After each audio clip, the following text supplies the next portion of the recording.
फैगौ 29 फेब्रुआरि खालि जानो गोनां महायज्ञ हाबाफारिनि थाखाय ब्रह्म धर्म कोअर्डिनेशन कमिटिनि दैदेननायाव कक्राझारनि ग्रीनफील्डआव साखाफारा सोलिगासिनो दङ। 28 फेब्रुआरि खालि गुरुदेव कालीचरण ब्रह्मनि समाज फोसाबनाय आरो राजखान्थि रांखान्थि फारफ्रोमबो बिथिङाव हाबा मावलांनाय अबदाननि सायाव सावरायमा एबा सेमिनारनि हाबाफारि जागोन। फुंनि 10 रिंगानिफ्राय 11:30 रिंगासिम बेखेवनाय हाबाफारि, 11:45 मिनिटनिफ्राय 1 रिंगासिम सेथि खोलोबनि सावरायमा मेला जागोन। बेलासि 2 रिंगानिफ्राय 4 रिंगासिम नैथि खोलोबनि सावरायमा मेला जागोन।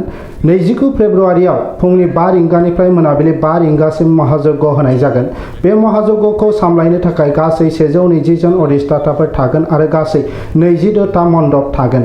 बे महायज्ञआव गाहाय आलासि महरै बाहागो लागोन आसामनि गिबि मन्त्रि डक्टर हेमन्त बिश्व शर्मा बिथाङा, लोगोसे आसामनि मन्त्रि इउ.जि. ब्रह्म, बिटिआरनि गाहाय मावफुं सोद्रोमा प्रमद बर', गोबां दैदेनगिरि सानसुमै मेलेमजिबि सुबुंफोरा बाहागो लागोन। लोगोसे 35,000 सिबियारिफोरा बाहागो लागोन होननानै ब्रह्म धर्म कोअर्डिनेशन कमिटिनिफ्राय मिथिहोदों।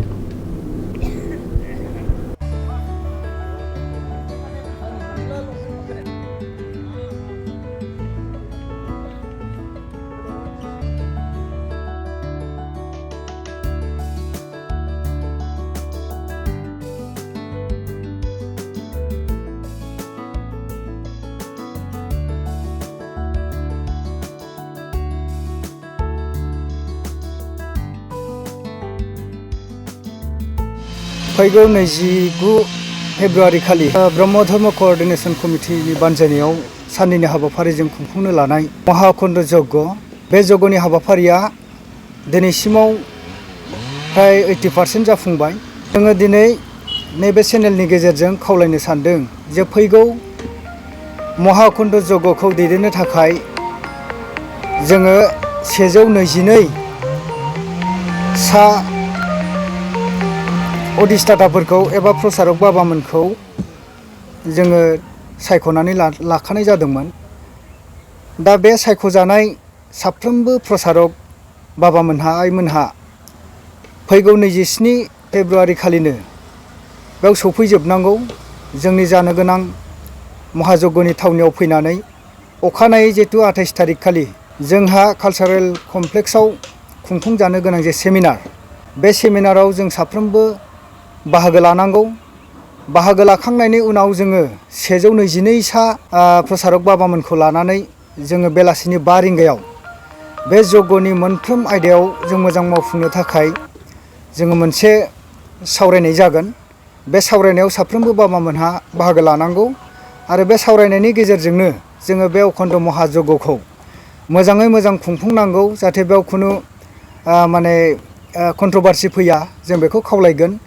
जोङो सेन्ट्रेल ब्रह्म धोरोम जिहेतु मिरु दुलाराय ब्रह्म धोरोम प्रसार संसद आरो स्वरूप स्थिति प्रसार संसद सा सानजा, जों मोननैजों बेखौ मेइनलि लिड लानानै बे यज्ञखौ दैदेननो थाखाय सायख'जानाय जाय बाबामोन प्रसारकफोर दं, बिथांमोनानो बेखौ गुदिनिफ्राय जोबजासिम जोबोद मोजाङै दैदेनगोन। दा बेवहाय जाहाथे जोंनि यज्ञ साब कमिटियावबो जोङो साफ्रोमखौबो लानानै सावरायनानै मोनसे प्रस्ताब बाखारि जों पास खालामनानै लानाय जाखादों। दा बेवहाय जोंनि सायख'जानाय साफ्रोमबो आफामोनहानो बेखौ दैदेनगोन। जों बिसोरनि सायावनो आफामोननो बिबानखौ होनाय जाखाबाय। मण्डपआ 25थायाव मोनसे जोंना VIP दं। बे VIPखौ जोंनि दुलाराय ब्रह्म धोरोम प्रसार संसदनि गाहाय फोसावगिरि मनरन्जन बाबाया अग्नि प्रज्वलन खालामगोन। बेखौ आबुं हेफाजाब खालामगोन स्वरूप स्थिति सा सानजानि आफादगिरि मानगोनां मुस्रि रमेश चन्द्र ब्रह्म आफाया बेखौ हेफाजाब खालामगोन। बे आफा सानैया बे VIPखौ सामलायगोन आरो बाखिखौ जोङो बे 120 सा जे सायख'जानाय प्रसारक आफामोन दं, बिसोर आफामोनखौनो जों बेवहाय मावफुंनो थाखाय बिबान होनाय जागोन। दा बिनिफ्राय नैबे उदि बाहागो लाफैगोन बे महायज्ञआव जोंनि साफ्रोमबो भक्त आइ आफामोना, जाय आइ आफामोना बे महायज्ञआव एसे दान होनो गोसो जादों, घि एबा जिखुनु मुवा बेसादखौ जग्याहुतिनि मुवा बेसादफोरखौ लानानै फैनो हागोन, बेखौ खावलायनाय जाबाय। आरो जोंनि आलासिफ्रा 20 खालिनो सफैजोबनांगोन साफ्रोमबो भक्त आइ आफामोना। आरो जोंनि 122 जे सायख'जानाय प्रसारक बाबामोन दं, बे बाबामोनखौ गले गले खावलायनाय जाबाय जाहाथे बे बाबामोनहा 27 खालिनो जोंनि नैबे ग्रीनफिल्डआव जानो गोनां महायज्ञनि थावनियाव सफैनानै गावबा गावनि बिबानखौ जोंहा जिहेतु जग्य प्रसारक आफामोननि थाखाय जग्य कमिटिनि थाखाय जोंहा मोनसे आइ कार्ड बानायनाय दंखायो। बे आइ कार्डखौ आजावनानै साफ्रोमबो गावबा गावनि डिपार्टमेन्टनि आइ कार्डखौ आजावनानै गावबा गावनि मावनो गोनां बिबानखौ गावखौ जाहाथे बावसोमनानै हाबाखौ मोजाङै मावफुङो बिनि थाखाय खावलायहरनाय जाबाय। आफामोना जेरैखि जाया मानो 27 अक्ट'खालि सफैनानै आरो जोंनि बे सेमिनारावबो जों मोजां रोखोमनि जों बाहागो लानानै सेमिनारनि हाबाफारिखौबो जों जाफुंसार होनांगौ। एकमडेसननि सायाव दा 30,000 सुबुंखौ जाहोनाय दोननायनि बेबस्थाखौ जोंना क'अर्डिनेसन कमिटिनि आफादगिरि नेहाथारि आफामोनानो जथेस्थ' माने बिनि सायाव जाबाय होननानै जोङो फोरमायदों। दा थानाय जानाय खिनाय हासुनायनि बेलायाव गासैबो जाफुंसारगोन बिनि थाखाय राहा लामाखौ लागासिनो दङ।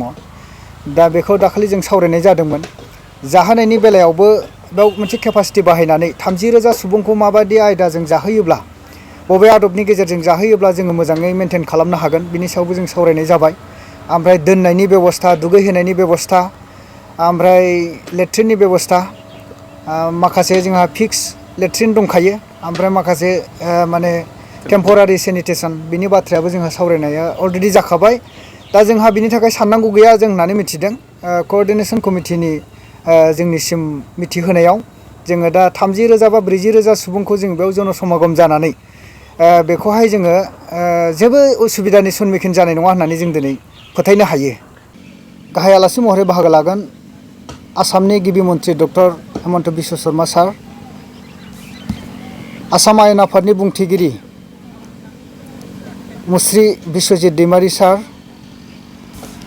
श्रीजुत उरखावगोरा ब्रह्म सार, केबिनेट मिनिस्टार, बिटिआरनि CEM मानव गेदेर मुस्रि प्रमद बर' सार, गार्जेन मिनिस्टार क'क्राझार डिस्ट्रिक्ट मानव गेदेर अशक सिंघाल सार, बर' फरायसा आफादनि आफादगिरि मानव गेदेर मुस्रि दिपेन बर' सार, जों लोगोसे बिटिआरनि साफ्रोमबो EM MCLA गासैबो गेदेमा बिथांमोनहा बाव बाहागो लागोन।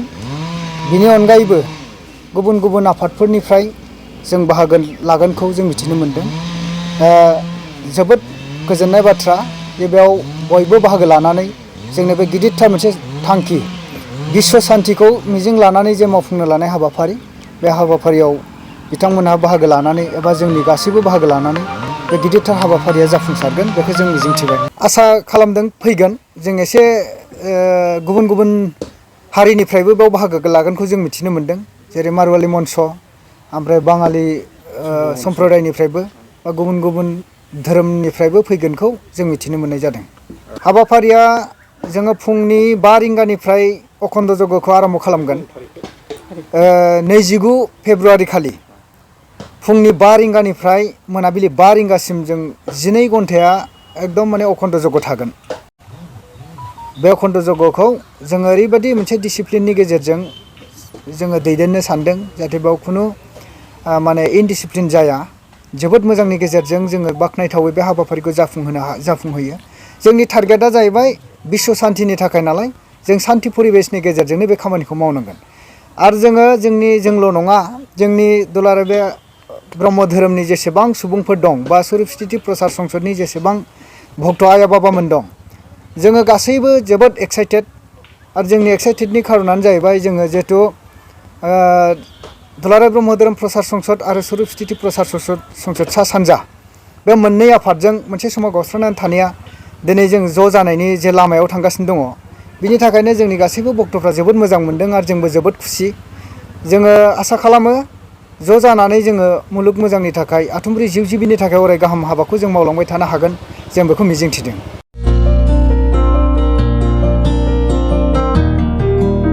उदालगुरि नोगोरनि शंकरदेव मिशन हाई स्कुलनि साखाथियाव थानाय रेगे-रेगां दख'ना गलायाव लफाय, FNF, महर ब्रेन्ड, बिबार ब्रेन्ड, आर'नाइ ब्रेन्ड, जुरि पाट, माथानि बायदि बायदि रोखोमनि दख'ना, आर'नाइ ब्लाउस, फालि आरो बर'नि साबसिन हामसिन आगरनि जिफोरखौ हलसेल आरो रिटेल मोन्नैबो बेसेनाव बायनो हागोन। बेनि थाखाय नोंथाङा 7896313108 एबा 8471 820909 जानबुं नाम्बाराव सुलाद लानो हागोन।